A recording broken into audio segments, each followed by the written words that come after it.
The year is 1693. 19 people have been hanged. One crushed to death by heavy stones while being tortured.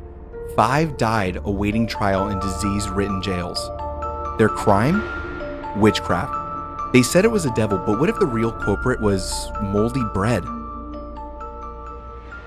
Witch trials have happened throughout human history, peaking in the mid-1500s to the mid-1600s in Europe, where as many as 50,000 were executed.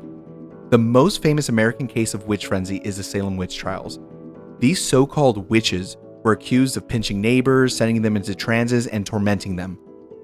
But now, modern scientists believe that a common grain fungus may have sparked it all. It's called Ergot, and it infects rye crops during cold, damp growing seasons. Ergot contains alkaloids, which act a lot like LSD. So when someone ate contaminated rye, they didn't just get sick.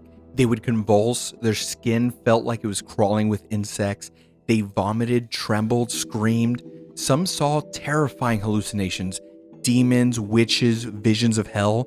But this isn't the first report of Ergot. A village in 944 lost 40 people in one day due to ergot poisoning. In 1951, a small town in southern France had another outbreak. Dozens were hospitalized. Some jumped out of windows. One man thought he was being eaten by snakes. All because of ergot contaminated bread. Now, let's go back to Salem, Massachusetts. It's 1692. The previous year's severe weather and damp spring had created the perfect breeding ground for mold among grain crops. And suddenly, young girls began shaking, screaming, and accusing others of witchcraft. At the time, no one knew what mold or toxins were. So if you started hallucinating or shaking, they didn't call a doctor, they called a priest. Then they would call your local magistrate. So was it religious fervor, political tension, or moldy bread to blame for the 19 dead as a result of the Salem witch trials?